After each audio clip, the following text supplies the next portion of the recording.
మేళాల పేరిట 3 రోజుల పాటు నిర్వహిస్తున్నారు. అది ఒక బ్యాండ్ మేళా లాగా ఉంది. ఒక ఏ వర్గానికి కూడా, రైతు వర్గానికే కాదు, రైతుకే కాదు, ఏ వర్గానికి కూడా మేలు చేయని మేళాలతోని, మొదటి నుంచి కూడా డైవర్షన్ పాలిటిక్స్ తోని, ప్రతీకార చర్యలు, బీఆర్ఎస్ పార్టీ నాయకుల ఆత్మస్థైర్యం దెబ్బతినే విధంగా చేసే కార్యక్రమం అన్నిటిని కూడా రేపు ఎండగట్టబోతున్నాం. ఖచ్చితంగా ఒక బాధ్యత ప్రతిపక్ష పార్టీగా, గులాబీ సైనికుగా రైతులు ఎదుర్కొన్నటువంటి సమస్యల పైన ఖచ్చితంగా పోరాటం చేస్తామన్నటువంటి విషయాన్ని కూడా ఈ సందర్భంగా తెలియజేసుకుంటూ, సరే 4-5 రోజుల నుంచి మేము నిర్ణయించుకున్న తర్వాత నుంచి అధికారులు కానీ స్థలాల విషయంలో అనేక ఇబ్బందులు పెట్టినటువంటి విషయం మీ అందరికీ కూడా తెలుసు. ప్రజాస్వామ్యంలో ఎవరైనా సదస్సులు నిర్వహించవచ్చు, ఎవరైనా సమావేశాలు నిర్వహించవచ్చు, కానీ అధికార పార్టీ అనుమతి ఇవ్వాలి తప్ప ఎక్కడికక్కడ అడ్డంకులు సృష్టించొద్దు. అయినప్పటికీ కూడా అనేక రకాల అవరోధాలు, అనేక రకాలుగా అనుమతులు ఇవ్వకుండా వేధించినప్పటికీ కూడా ప్రజాస్వామ్యబద్ధంగా అన్ని అనుమతులు తీసుకొని చేసినాం. కొందరు అంటారు అవగాహన లేని కాంగ్రెస్ నాయకులు క్షణాలలో అనుమతి ఇస్తామని. నాయనా, నీ అనుమతి ఎవరు కావాలి? ప్రజాస్వామ్యంలో మేము అన్ని అనుమతులు పొంది ఉద్యమ పార్టీగా కూడా లక్షలాది మందిగా మరి సమైక్య రాష్ట్రంలో కూడా ప్రజాస్వామ్యబద్ధంగా, శాంతియుతంగా, స్వచ్ఛందంగా ఆ రోజు లక్షలాది మంది ఆనాటి ఉద్యమ నేత తెలంగాణ తొలి ముఖ్యమంత్రి కేసీఆర్ గారి నాయకత్వంలో ఇదే పోరుగల్ లాంటి ఓరుగల్లో సభలు సమావేశం నిర్వహించినాం. మీరు ఎన్ని అవరోధాలు చేసినా, ఎన్ని ఆటంకాలు సృష్టించినా పొద్దున్న నుంచి చూస్తున్నారు. మా కార్యకర్తలందరూ కూడా స్వచ్ఛందంగా మా నాయకుడు వస్తుండు, రైతులకు భరోసా ఇచ్చే కార్యక్రమం చేస్తున్నారని చెప్పి స్వచ్ఛందంగా మా కార్యకర్తలందరూ కూడా డెకరేషన్ చేసుకుంటుంటే, ఫ్లెక్సీలు ఏర్పాటు చేసుకుంటుంటే, హోర్డింగ్స్ కట్టుకుంటుంటే, రకరకాలుగా మరి అనుమతి పొందినప్పటికి కూడా ఎక్కడ పడితే అక్కడ చించేసుడు, పలగొట్టుడు, కూలగొట్టుడు, చివరికి మరి ఈరోజు ఆత్మస్థైర్యం దెబ్బతినే విధంగా పోలీసులు వేధిస్తున్నారు. ఏదేమైనప్పటికీ కూడా సమైక్య రాష్ట్రంలోనే ఉద్యమకారుల మేము ఖచ్చితంగా మీరు చేసే వేధింపులకు భయపడం. ఖచ్చితంగా రేపు మా అంచనాలకు మించి మరి పెద్ద ఎత్తున ఈ సదస్సు నిర్వహించబోతున్నాం. ఈ ఉమ్మడి వరంగల్ జిల్లా 1000 పైచిలుకున్నటువంటి గ్రామాల నుంచి ప్రతినిధులు హాజరు కాబోతున్నారు. రైతులకు ఒక మంచి సందేశం ఇచ్చేదానికి మా అధినేత BRS party working president KT Rama Rao గారు రాబోతున్నారు. మరి ప్రెస్ మిత్రులందరూ కూడా 4-5 రోజుల నుంచి సహకరిస్తున్నారు. రేపు కూడా సహకరించాలని కూడా ఈ సందర్భంగా తెలియజేసుకుంటూ, ఇప్పుడు కౌన్సిల్ వైస్ చైర్మన్ సోదరులు బండ ప్రకాష్ గారు మాట్లాడుతున్నారు. సమావేశానికి హాజరైన పెద్దలందరికీ, పాత్రికేయ మిత్రులు, మీడియా మిత్రులు, కెమెరామెన్స్ అందరికీ హృదయపూర్వక నమస్కారం. తెలంగాణ రాష్ట్రం సాకారం కాకముందు తెలంగాణలో ఉన్న రైతుల గోస, రైతుల పరిస్థితి మనందరికీ తెలిసిన విషయమే. రైతుల ఆత్మహత్యలు, రైతుల ఇబ్బందులు, రైతుల కడగండ్లు తెలంగాణ ఉద్యమానికి పునాదిగా నడిచిన నేపథ్యం నుంచి మన కార్యక్రమాలు ఆరంభమైనాయి.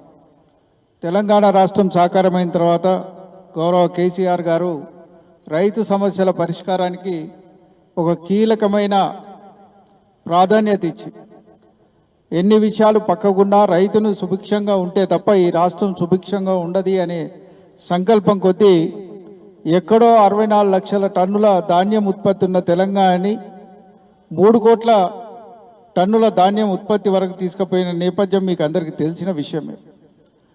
అలనాడు ఆంధ్రనే అన్నపూర్ణగా అంటే దాన్ని వెనక్కి నెట్టేసి తెలంగాణని అన్నపూర్ణగా మార్చిన ఘనత కేసీఆర్ గారిది. రైతుకు ఏ కష్టం రావద్దు, రైతుకు ఏ ఇబ్బంది రావద్దు, రైతు జోబులో 4 డబ్బులు ఆడేదాకా మనం రైతు బంధు లాంటి కార్యక్రమాలు నిర్విరామంగా చేయాలన్న సంకల్పం కొద్ది కార్యక్రమాలు చేసినారు. మా ప్రభుత్వం ఉన్న కాలంలో ఇవాళ 72,000 కోట్ల రూపాయలు రైతు బంధు ద్వారా మరి డైరెక్ట్గా ఇవ్వగలిగినాం. మరి పవర్ సబ్సిడీ కావచ్చు, అనేక కార్యక్రమాల్లో మరి వందలాది కోట్ల రూపాయలు, వేలాది కోట్ల రూపాయలు రైతు సంక్షేమం కోసం ఖర్చు చేయడం అనేది జరిగిన విషయం మీకు అందరికీ తెలుసు. ఈ ప్రభుత్వం వచ్చిన తర్వాత మరి వారు ఇప్పుడే మా మిత్రుడు చెప్పినట్టు ఈ మే 6 నాడు వరంగల్లో రాహుల్ గాంధీని పట్టుకొచ్చి డిక్లరేషన్ ఇచ్చినారు ఇక్కడ. అదేవిధంగా ఎస్సీ ఎస్టీలకు డిక్లరేషన్ చేవెళ్ళలు ఇచ్చినారు మల్లికార్జున ఖర్గే గారు వచ్చి. కర్ణాటక ముఖ్యమంత్రి సిద్ధుని తెచ్చి బీసీలకు డిక్లరేషన్ ఇచ్చినారు. మే 5 నాడు ప్రియాంక గాంధీని తీసుకొచ్చి హైదరాబాద్లో ఒక డిక్లరేషన్ ఇచ్చినారు. ఇవాళ అనేక డిక్లరేషన్లు వారు చేసినాయి, ఎట్లా ఉల్లంఘన జరుగుతున్నాయి. 6 గ్యారంటీలు, 13 వాగ్దానాలు, 420 420 హామీలు ఏ రకంగా ఉల్లంఘన అవుతున్నాయో ప్రజలందరికీ తెలిసిన విషయమే, దాంట్లో కొత్తగా చెప్పాల్సిన అవసరం లేదు. ఇవాళ ప్రధానంగా రైతులకు ఇచ్చిన హామీలు ఉల్లంఘన, మీరు నిరంతరంగా ఉల్లంఘన చేస్తూ వచ్చినారు. మీరు ఇచ్చిన హామీలో మరి రైతుల యొక్క అన్ని పంటల్ని మద్దతు ధరతో మేము కొంటామని చెప్పినారు. ఇప్పటికీ అది ఉల్లంఘనే. రైతులకు అనేక కార్యక్రమం తరుగు లేకుండా, తేమ అనేది పట్టించుకోకుండా ధాన్యం కొనుగోలు చేస్తామని చెప్పి ఇంకో హామీ ఇచ్చినారు, అది ఉల్లంఘనే. ఈరోజు ధాన్యం కొనే పరిస్థితి లేదు, కనీసం వాళ్లకు గన్ని బ్యాగ్స్ ఇచ్చే దిక్కు లేదు. ఇటువంటి దుర్మార్గమైన పరిస్థితుల్లో రైతులు రోడ్ల మీద నిలబడి ఎక్కడికక్కడ వారంతటా వారు ధర్నాలు చేస్తున్న పరిస్థితి ఇలా తెలంగాణలో నెలకొని ఉంది. మరి ఇప్పటికే అనేక ఇబ్బందులు పడుతున్న రైతుల్ని ఖచ్చితంగా ఆదుకోవాలని మీకు 2 సంవత్సరాల టైం ఇచ్చినాం. కాలం గడిచిపోయింది. ఇవాళ చేసేది only it is symbolic resistance. ఇవాళ వరంగల్లో మేము చేసేది ఇవాళ ఖచ్చితంగా మళ్ళీ మేము 2028 నాడు పెట్టబోయే సభ మీ ప్రభుత్వాన్ని పూకిటి వేలతో కూల్చివేసే సభ కాబోతుంది అనే విషయాన్ని కూడా ఈ సందర్భంగా నేను మనవి చేస్తున్నా. ఇవాళ ఓన్లీ ఇవాళ మేము ఒక పిలుపునిస్తేనే వేలాది మంది తరలి వచ్చే పరిస్థితి ఉంది రైతులలో. ఇప్పటికైనా తప్పులు సరిదిద్దుకోమని ప్రభుత్వాన్ని హెచ్చరిస్తున్నాం. ఇప్పటికైనా తప్పులు దిద్దుకోండి, మీరు ఇచ్చిన హామీలు అమలు చేయండి. రైతులకే కాదు అన్ని వర్గాలకు ఇచ్చిన హామీలు ఉన్నాయి. మీరు ఇందులో ఆర్థికపరమైన అంశాలు కానీ కూడా ఉన్నాయి, వాటిని కూడా పరిష్కరించలేని చవట కానీ ప్రభుత్వం.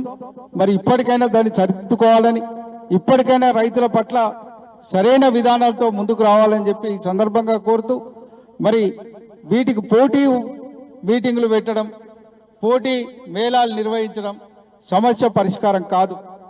మీకు చిత్తశుద్ధి ఉంటే ఈ సమ్మర్లో రైతుల దగ్గర వెళ్ళండి, గ్రామీణ ప్రాంతాలకు వెళ్ళండి, రైతుల సమస్యలు పరిష్కరించండి. మరి రేపు పొద్దున వచ్చే సీజన్కు వారిని సన్నద్ధం చేయండి, వారికి ఇవ్వాల్సిన డబ్బులన్నీ ఇవ్వండి. ఇలా రైతు బంధుకు రైతు భరోసా పేరు పెట్టినారు, వ్యవసాయ కూలీలకు కూడా మీరు ఇస్తా అన్నారు, మిగతా అన్ని వర్గాలకు కూడా సహకారం చేస్తా అన్నారు. మరి అటువంటి కార్యక్రమాలు చేయని కానీ ఈ మేళాలతోటి వచ్చేది లేదు, సచ్చేది లేదు. ఇలా మేము మీటింగ్ పెట్టినాం కాబట్టి 3 రోజులు వరంగల్లో పెడుతున్నాం. ఇవాళ మేము ఒక వరంగల్కే పరిమితం కాలే, వరంగల్లో మీరు చెప్పిండ్రు కాబట్టి సింబాలిక్గా వరంగల్లో మొట్టమొదటిసారి ఈ రెసిస్టెన్స్ చెప్తున్నాం. కానీ రాష్ట్ర వ్యాప్తంగా మీ వెంబడి పడతారు బీఆర్ఎస్ శ్రేణులు. రాష్ట్ర వ్యాప్తంగా అన్ని మండల కేంద్రాల్లో కూడా మా సమావేశాలు జరగబోతున్నాయి, మా మీటింగులు జరగబోతున్నాయి. రెసిస్టెన్స్ ఖచ్చితంగా చెప్తాం, నిలదీస్తాం ప్రభుత్వాన్ని.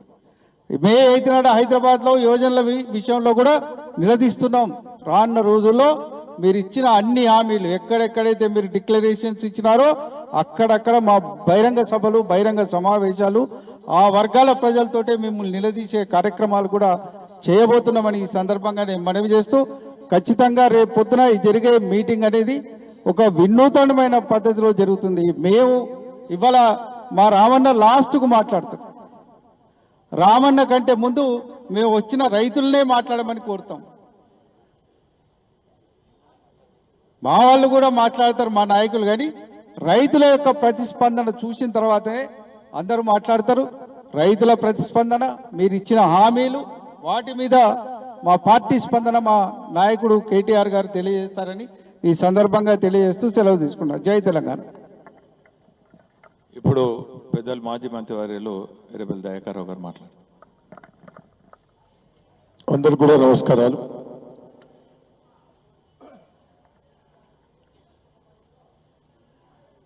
రేపు మీటింగ్ ఉద్దేశం కూడా నేను ప్రెస్ మీడియా మిత్రులందరూ కూడా రిక్వెస్ట్ చేస్తున్నా, ఈ రైతు సమస్యలు, రైతుల బాధలు, రైతుల కష్టాలు మీరు ప్రభుత్వం దృష్టికి తీసుకుపోయేందుకు కూడా మీరు సహకరించాలి. గోస, నేను 40 ఏళ్ళ రాజకీయాలలో ఉన్నా, ఇంత గోసపడ్డ రైతులు నేను ఎప్పుడు కూడా చూడలే. దయచేసి మీరు కూడా కల్లాల దగ్గరికి పోవాలి, కొనుగోలు సెంటర్లకు కూడా పోవాలి. ఎందుకంటున్నా అంటే ఎంత మోసం చేసింది. కేసీఆర్ గారు ఇచ్చిన స్కీమ్స్ అయ్యన్న ఇంప్లిమెంట్ చేయి. నువ్వు రాహుల్ గాంధీ గారు వచ్చి అనౌన్స్ చేసిన స్కీమ్స్ పక్కకు పెట్టు. నువ్వు చేస్తలేవై, రుణమాఫీ చేసినట్టు చేసి సగం చేయలే. 38,000 కోట్లు అయితే 18,000 కోట్లకి ఇచ్చేసినాం. రైతు బంధు 3 సార్లు ఎగ్గొట్టినాం. కేసీఆర్ టకా టకా నాటే ముందే రైతు బంధు ఇచ్చేది. నాటేసినాక ఓట్లు కోసిన తర్వాత కల్లాల దగ్గరికి వచ్చినాక హరీష్ రావు గారు ఏదో స్టేట్మెంట్ ఇస్తే భయపడి 1 ఎకరం ఇచ్చినాం. జగిత్యాల మీటింగ్ కేసీఆర్ గారు పెట్టిందంటే ఇంకో ఎకరం ఇచ్చినాం. అంటే మేము బెదిరిస్తేనే ఇస్తాను. కేసీఆర్ గారు నాట్లేక ముందే టకాటకా మొత్తం రైతు బంధు ఇచ్చాడు. దయచేసి బోనస్ అను అదే కొట్టాం, రైతు బీమా పడతలేదు. ఇవాళ మక్కలు నేలైతాంది. గతంలో కేసీఆర్ గారు ఉన్నప్పుడు 10 రోజులల్లా మార్కెట్ యార్డల్లా కొనుగోలు సెంటర్లో 10 రోజులల్లా క్లోజ్ అయ్యేది. ఒడ్లు కూడా కొనుగోలు మొదలు పెట్టేది. సన్నొడ్లు కొంటారన్నా సన్నొడ్లు కూడా బోనస్ లేదు, సన్నొడ్లు కూడా కొంటలేవు. ఇవి ఇచ్చిన హామీలు పక్కకు పెట్టు. గతంలో 10 రోజులల్లా కొనుగోలు సెంటర్లన్నీ క్లోజ్ అయ్యేది. నేను ఒకటే చెప్తున్నా, గన్నీ బ్యాగ్స్ ఎక్కడ లేవు, కాంటాలు ఎక్కడైతే లేవు, ట్రాన్స్పోర్ట్ లేదు, గోదాం లేవు. గతంలో మీ ఎమ్మెల్యేల మంత్రులం 3 నెలల ముందే రివ్యూ చేసి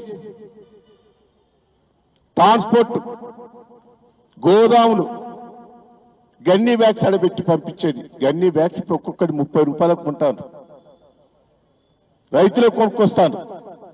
కింటాకు 100 రూపాయలు మొక్కజొన్న కోసులు చేస్తాను ట్రాన్స్పోర్ట్. అయినా కాంటా 5 నెలల రోజులు అవుతుంది, తీసుకుపోయే పరిస్థితిలో రైతులు అక్కడనే ఉంటారు. కాంటా అయినా కూడా ఇంత గోస ఎప్పుడన్నా పడ్డామా? సిగ్గు లేకుండా ఇక్కడ ఆస్కాలేగరంలో 3 రోజులు సభ పెట్టావు, సదస్సు అని. ఎందుకు పెట్టావు? సమ్మేళనం పెట్టావు. దమ్ముంటే రా, వరంగల్ మార్కెట్ పోయాను రా, నీ మంత్రులు ఎమ్మెల్యేలు ఛాలెంజ్ చేస్తున్నా. ఆడగాసు నువ్వు సదస్సులు పెట్టి ఇది పెట్టి డ్రామాలు చేసుడు. కొనుగోలు సెంటర్ పని నేను వస్తా. ఆడ స్టేట్మెంట్ ఇస్తాడు రేవంత్ రెడ్డి గారు, తుమ్మల నాగేశ్వరరావు గారు, ఉత్తమ్ గారు. స్పీడప్ చేయండి, స్పీడప్ ఎక్కడైతుంది? అధికారులు ఏం చేస్తారు? ట్రాన్స్పోర్ట్ లేదా, గన్నీ బ్యాగ్స్ లేవా, గోదావరి లేవా? స్పీడప్ అని అక్కడి నుంచి స్టేట్మెంట్ ఇస్తాను. దమ్ము సిగ్గుంటే రమ్మను, కొనుగోలు సెంటర్కి పోదంపా. ఒక్కరైనా పోయారా ఈ రాష్ట్రంలో? ఒక్కరైనా ఒక్క ఎమ్మెల్యే, ఒక్క మంత్రి కొనుగోలు సెంటర్ పోయిందా? రైతుల బాధ విన్నారా? ఇక్కడ సదస్సు ఎందుకు పెడుతున్నావు సిగ్గు లేకుండా?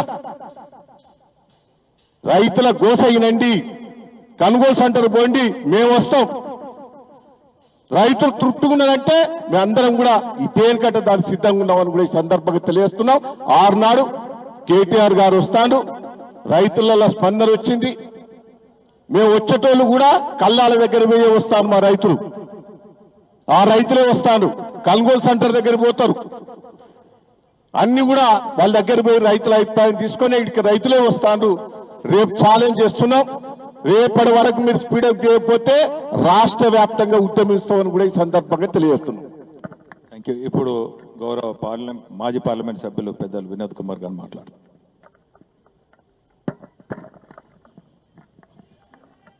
పత్రికా మిత్రులకు అందరికీ నమస్కారాలు. రేపటి సదస్సు పెట్టేటువంటి ముఖ్య ఉద్దేశము, మా పార్టీ బీఆర్ఎస్ పార్టీ ఒక బాధ్యతాయుతమైనటువంటి ప్రతిపక్ష పార్టీ. మా పాత్ర నిర్వహిస్తున్నాం. ఖచ్చితంగా 4 సంవత్సరాల క్రితం 2022 మే 6వ తారీఖు నాడు రాహుల్ గాంధీ గారు మరి ఇక్కడికి వచ్చేసి వరంగల్కి వచ్చి రైతు డిక్లరేషన్ ప్రకటన చేసి చాలా హామీలు ఇచ్చిండు. మా పార్టీ అధికారంలోకి వస్తే వాటిని అమలు చేస్తామని చెప్పి. రేపటి మా సదస్సు ముఖ్య ఉద్దేశము రాహుల్ గాంధీకి ముఖ్యంగా, అదేవిధంగా రాష్ట్ర ముఖ్యమంత్రి రేవంత్ రెడ్డి గారికి గుర్తు చేయడానికి, మీరు ఇచ్చిన హామీలేంది, మీ డిక్లరేషన్ ఎడిపోయింది అని అడగడానికే మా ఉద్దేశం, రేపటి సదస్సు యొక్క ముఖ్య ఉద్దేశం. ఇప్పటిదాకా మాట్లాడినటువంటి మిత్రులు చాలా విషయాలు చెప్పిర్రు, వాళ్ళ ఆవేదన వ్యక్తపరిచిండ్రు. ఎట్లా ఉంది గ్రామీణ ప్రాంతాల్లో పట ఇవన్నీ కూడా. కేసీఆర్ గారి పరిపాలనలో 10 సంవత్సరాల కేసీఆర్ గారి పరిపాలనలో పట రైతులు ఎక్కడా ధర్నా చేయలేదు. రైతులు ఎక్కడ ధర్నా చేయలేదు కేసీఆర్ గారి పరిపాలన. రైతులు పండించినటువంటి ధాన్యానికి కొనుగోలు కేంద్రాల దగ్గర ఏ రైతు కూడా ఇబ్బంది పడలేదు. రైతు కష్టాలు తెలిసినటువంటి నాయకుడు కేసీఆర్ గారు తీసుకొచ్చినటువంటి పథకాలే ఇలా కేంద్ర ప్రభుత్వం మోడీ గారు అమలు చేస్తున్నారు. రైతు బంధు అని కేసీఆర్ గారు ప్రపంచంలో ఎక్కడా లేదు. మొదటిసారి ఆలోచన చేసి రైతులకి నేరుగా మరి నాటేసే ముందు విత్తనాలకు ఎరువులకు వాళ్ళకు జేబులో డబ్బులుండాలి అని చెప్పి రైతు బంధు అనే కొత్త పథకాన్ని రూపకల్పన చేసి అమలు చేస్తే ఇలా ప్రధానమంత్రి మోడీ గారు పిఎం కిసాన్ అనే పేరు మీద దాన్ని కాపీ చేసి అమలు చేస్తున్నాడు.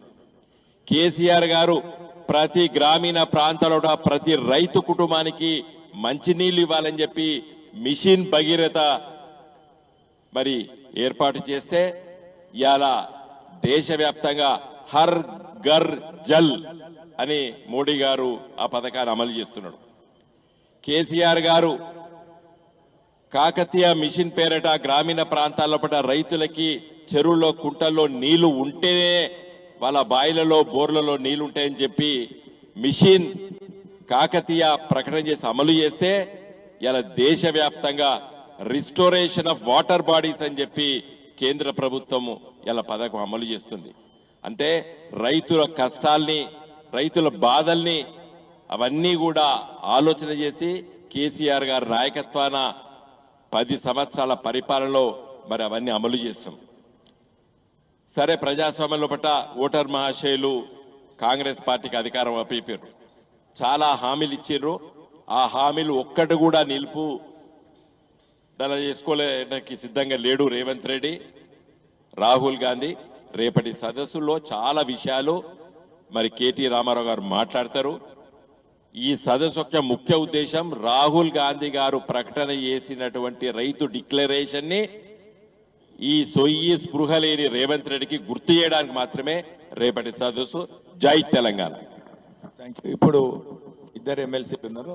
ఒకరు పెద్దలు శ్రీనివాస్ రెడ్డి గారు ఎమ్మెల్సీ గారు మాట్లాడారు.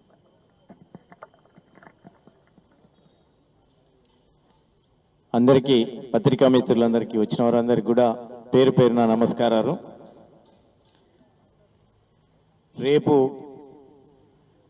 రైతు సంగ్రామ సదస్సు కేటీఆర్ గారి నాయకత్వంలో ఉమ్మడి జిల్లా నుంచి వస్తున్నటువంటి రైతు ప్రతినిధులందరినీ కూడా కాంగ్రెస్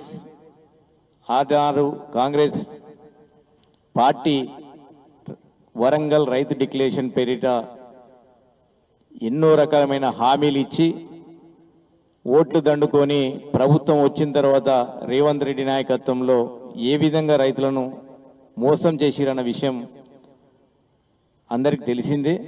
ఆ మోసాన్ని ప్రజలకు మరింత వివరించి ఈ యొక్క ప్రభుత్వం పైన, రైతులకు జరుగుతున్న అన్యాయం పైన పోరాటం తీసుకొని వారిపైన, ప్రభుత్వం పైన ఒత్తిడి తీసుకొచ్చి రైతులకు న్యాయం జరిగే విధంగా రేపు కేటీఆర్ గారి సందేశం కానీ, రైతులు మాట్లాడే సందేశం కానీ ఆ విధంగా ఉండబోతుంది. ఇక్కడికి వచ్చే రైతు ప్రతినిధులందరికీ కూడా ఎండ తీవ్రత ఏ విధంగా ఉన్నా వాళ్ళకి ఇలాంటి ఇబ్బందులు కాకుండా అన్ని ఏర్పాట్లు కూడా ఏర్పాటు చేయడం జరిగింది. వచ్చే ప్రతినిధులందరికీ కూడా మజ్జిగ ప్యాకెట్లు కావచ్చు, వాటర్ బాటిల్ కావచ్చు, వారికి వచ్చిన వారికి కూడా ఇక్కడ భోజన సౌకర్యాలతో పాటు అన్ని కూడా ఏర్పాట్లు చేయడం జరిగింది. అయితే మీరు చూస్తూనే ఉన్నారు. ఈ మధ్య కాలంలో బీఆర్ఎస్ పార్టీ ప్రతి విషయంలో రైతు సమస్య కావచ్చు, ఇతర సమస్యలే కావచ్చు, అన్ని సమస్యల మీద పోరాటం చేసి వాటిని ప్రభుత్వం పైన ఒత్తిడి తీసుకొచ్చి ఏ విధంగా విజయాలు సాధిస్తుందో మీ అందరికి తెలిసిన విషయమే. ఈ రోజు కూడా మొన్నటిదాకా ఉన్న హరీష్ రావు గారి నాయకత్వంలో చాలా మంది కూడా పోయి కొత్వాల్గూడలో, హైదరాబాద్లో రాఘవ కన్స్ట్రక్షన్ ఏ విధంగా దొంగచాటున క్రషెస్ నడిపించి వాటిని వేల కొద్ది రూపాయలు ఎలా సంపాదించుకున్నారో దాని మీద పోరాటం చేసి అసెంబ్లీలో బయట పోరాటం చేస్తే ఆ రోజు బుకాయించిన ప్రభుత్వం, అదే ప్రభుత్వం ఈరోజు వాళ్ళ చేతుల వాళ్ళే పోయి ఈరోజు ఆ క్రషెస్ అన్నిటిని కూడా హైడ్రా కూలగొట్టడం జరిగింది. దీన్ని బట్టి ప్రజల నుంచి వ్యతిరేకత, మా యొక్క బీఆర్ఎస్ పార్టీ ఒత్తిడితోటి ఇట్లాంటి అన్ని కూడా చేయబోతున్నాం. రేపు కూడా రైతులకు జరుగుతున్న మోసాన్ని కూడా ప్రభుత్వం పైన ఒత్తిడి తీసుకొచ్చి ఖచ్చితంగా రైతులకు న్యాయం చేస్తాం. ఖచ్చితంగా రైతులకు న్యాయం జరిగే వరకు మా పోరాటం ఈ విధంగానే కొనసాగుతుంది. ఈ మోసంతో కూడిన ఈ ప్రభుత్వాన్ని ప్రజలకు వివరించి ఎట్లయితే హైడ్రా పోయి రాఘవను కూలగొట్టిందో ప్రజలు కూడా ఈ ప్రభుత్వాన్ని ఆ విధంగా కూలగొట్టే రోజు త్వరలోనే రాబోతుందని ఈ సందర్భంగా తెలియజేస్తున్నాం. అదేవిధంగా పత్రికా మిత్రులందరికీ కేటీఆర్ గారు ఈరోజు సాయంత్రమే మధ్యాహ్నం 3 గంటలకు బయలుదేరి డైరెక్ట్గా నర్సంపేటకి మొన్న ఆర్టీసీ నాయకుడు ఆత్మహత్య చేసుకున్నారు కాబట్టి వారి యొక్క కుటుంబాన్ని పరామర్శించడానికి నర్సంపేటకు వస్తున్నారు. అక్కడ మొన్న మార్కెట్ కొనుగోలు చేయకుండా మార్కెట్ని బంద్ చేసిన నర్సంపేటలో మార్కెట్ను కూడా బంద్ చేయడం జరిగింది. కొనుగోలు బంద్ చేసి మార్కెట్ బంద్ చేసింది కాబట్టి ఆ మార్కెట్ను కూడా సందర్శించి అక్కడ అక్కడ రైతులకు కూడా మాట్లాడి ఇందుకు ఆ ప్రభుత్వం పైన ఒత్తిడి తీసుకురావడానికి అక్కడ మార్కెట్ కూడా ఈరోజు సాయంత్రం కేటీఆర్ గారు విజిట్ చేయబోతున్నారు. దాని తర్వాత వరంగల్కి తిరిగి ఇక్కడ బస చేసి రేపు మార్నింగ్ కొన్ని ప్రైవేట్ కార్యక్రమం చూసుకొని డైరెక్ట్గా 10 గంటల వరకు ఇక్కడ సభా ప్రాంగణానికి రాబోతున్నాడు. కాబట్టి ఇదంతా కూడా పత్రిక వరకు తెలియజేస్తున్నాను. మేము మాత్రం ఉమ్మడి జిల్లాలో ఖచ్చితంగా రైతు సంగ్రామాన్ని పెట్టిన మరుక్షణమే ఒక మేళా అని పెట్టారు.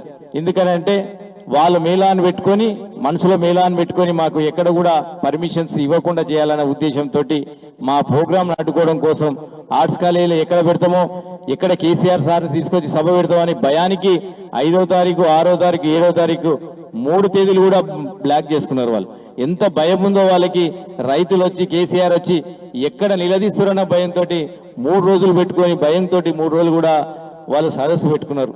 కానీ వాళ్ళు ఎన్ని రకాల మేళాలు పెట్టుకున్నా, ఎన్ని డ్రామాలు చేసినా, మొన్న నిన్ననే చూసిన రిజల్ట్ డిఎంకే పార్టీ దగ్గర అక్కడ కర్ణాటకలో రిజల్ట్ ఏ విధంగా ఉందో, ఎన్ని గాంభీర్యత పోజులు ఇచ్చినా ప్రజల్లో ఒకసారి లోపల కేసీఆర్ ని మళ్ళీ ముఖ్యమంత్రి చేసుకొని కూడుగొట్టుకుపోయింది. వీళ్ళు ఎన్ని డ్రామాలు చేసినా రాబోయే 2 సంవత్సరాల్లో కేసీఆర్ ప్రభుత్వం వస్తుంది. అన్ని రకాల ప్రజలు కూడా న్యాయం జరుగుతుందని ఈ సందర్భంగా తెలియదు. అందరికీ నమస్కారం. రైతు సదస్సు రేపు ఉదయం 9 గంటలకు ప్రారంభమవుతుంది.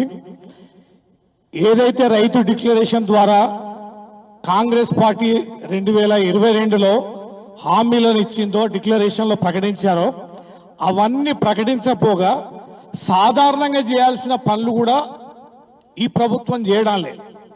2.5 సంవత్సరాలు అయింది. డిక్లరేషన్లో 2 లక్షలు ఏకకాలంలో రుణమాఫీ అందరు రైతులకు చేస్తామన్నారు. 30-35% కూడా దాటలే. మిగతా రైతులకి అన్ని రకాల కొరివిలేశారు. ఉన్న రైతు బీమా కూడా వదిలేశారు. రైతు బీమా చేయడం లే. పండిన ప్రతి గింజకి మేము బోనస్ వేస్తామన్నారు. ఇవాళ కేవలం సన్నోట్లకే, అది కూడా ఎప్పుడు పడుతుందో తెలియదు. ఇలా చెప్పుకుంటూ పోతే డిక్లరేషన్లో ఏవి కూడా సరిగా చేయకపోగా కనీసం కేసీఆర్ గారి ప్రభుత్వంలో యూరియా అనేది కొరత అనేది కూడా ఎక్కడ మనం వినలే, చూడలే. యూరియా కూడా కొరత ఉంటుందని పరిస్థితుల్లోకి వెళ్ళిన వ్యవసాయం ఇవాళ యూరియా కోసం తల్లాడి యాప్ పెట్టుకొని ఆ యాప్ ద్వారా ఇవాళ బుక్ చేసుకునే పరిస్థితి రావడం అనేది ఎంత దురదృష్టకరమో చూస్తున్నాం. కాటన్ పండించేది ఈ రాష్ట్రంలో, కాటన్ పండించడం అనేది భారమైంది, కొనుగోలు సమస్య అయింది, ఖర్చు పెరిగింది, ధర లేదు, ఇబ్బందులు పడుతున్న ఈ తరుణంలో రైతులు ప్రత్యామ్నాయ పంటగా మొక్కజొన్న వేశారు. మొక్కజొన్న ఎంత వేశారో వాళ్ళకి తెలుసు. కానీ ఆ మొక్కజొన్నకి యూరియా అందించలే, పండిన పంటని కొనుగోలు చేసే పరిస్థితి లేదు. ఎక్కడికక్కడ శాంపిల్ గా తూతు మంత్రంలాగా ఎక్కడో ఒక సెంటర్ ఓపెన్ చేశారు, దాంట్లో కొనుగోలు చేయలే. అడ్డగోలుగా దళారుల చేతులు ఇవాళ రైతులు అమ్ముకునే దౌర్భాగ్య స్థితి ఉంది. ఇవాళ కంటిన్యూషన్, ఇవాళ రోజు కాంటా వేసినా కూడా ఇంకా 1.5 month అయితే తప్ప ధాన్యం ఇవాళ కాంటా వేయలేని పరిస్థితి. అయినా ఇంకా రాజుని చేస్తున్నాం, రైతుని వైభవం ఉంది, కోటీశ్వరం చేస్తున్నామని నిన్న మొన్న మంత్రులు మాట్లాడుతున్న తీరైతే చాలా జుగుప్సాకరంగా ఉంది. రైతులు చాలా ఆవేశంగా ఉన్నారు. మొత్తం ఉన్న వ్యవస్థని ఏదైతే కేసీఆర్ గారి ప్రభుత్వం ఒక రైతు విధానాన్ని, ఒక నీటి విధానాన్ని పకడ్బందీగా రూపొందించారో దాన్ని మొత్తం కూడా విధ్వంసం చేసి రైతుల పాలిట యమపాశంలాగా తయారైన ఈ ప్రభుత్వం పట్ల రైతుల భావన ఏందనేది రేపు ఉదయం చర్చించే అంశమే ఈ సదస్సు. కాబట్టి రైతులందరూ కూడా సకాలంలో ఈ సదస్సులో భాగస్వామ్యమై ఈ ప్రభుత్వం ద్వారా ఎదురయ్యే సమస్యల్ని చర్చించాల్సిందిగా కోరుతున్నాం. జై తెలంగాణ. Thank you. ఇప్పుడు సోదరులు నరేంద్ర గారు ఒక నిమిషం మాట్లాడతారు. ప్రెస్ మీట్ అయిన అనంతరం అందరికి కూడా భోజనాలు ఉన్నాయి, దయచేసి భోజనం చేయాలి.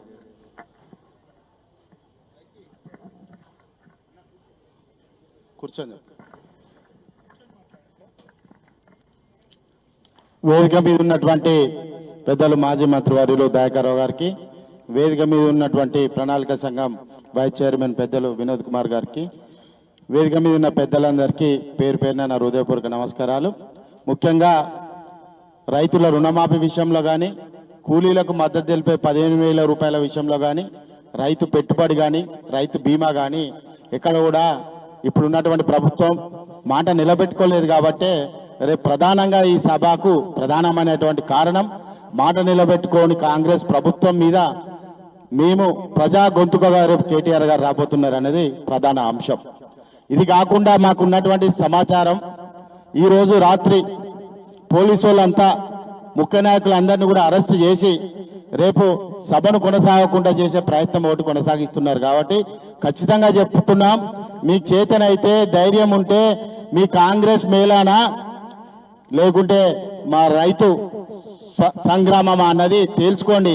కానీ ఆడంగుల్లాగా ప్రవర్తించకుండా కూడా ఇంత గంటాపదంగా మేము చెప్తున్నాం. ఖచ్చితంగా నిజాయితీ ఉంటే నిజాయితీగా పనిచేయండి, లేకుంటే మాత్రం రేపు తిరుగుబాటు మాత్రం తప్పదు. ఇప్పుడు సోదరులు చివరిగా మాజీ మంత్రి లక్ష్మయ్య గారు ఒక్క నిమిషం.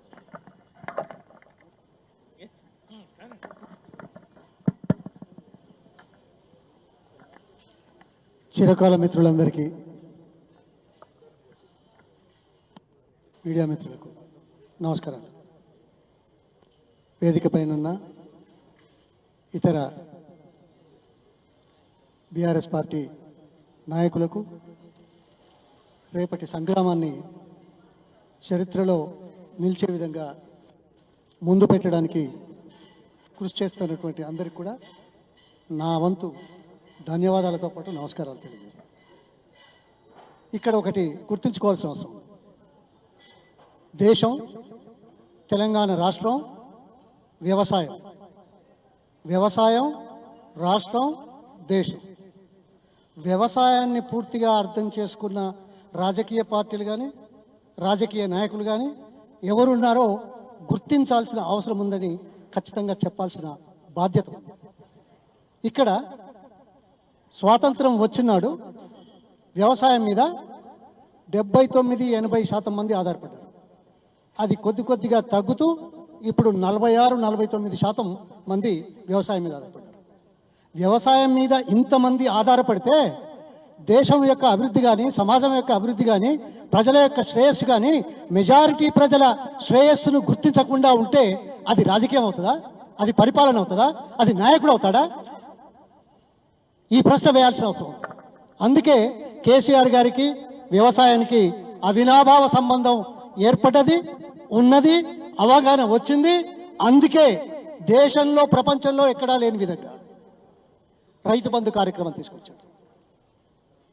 ఇది ఒక అంశం.